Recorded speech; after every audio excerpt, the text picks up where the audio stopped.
هذه. السلام عليكم وأسعد الله مساءكم. عاجل جدا وخطير، نشوب حريق مهول في وهران في منطقة طيبو. هذا الحريق بعد حريق آخر نشب في سوق الجملة في الكرمة. الله يجيب الخير إن شاء الله. يعني نعيدان التفاصيل، ما عندناش تفاصيل، إن شاء الله ربي يجيب الخير إن شاء الله.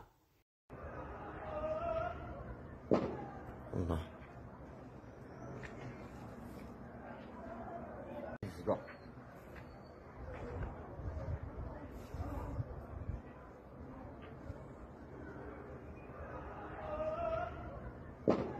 الله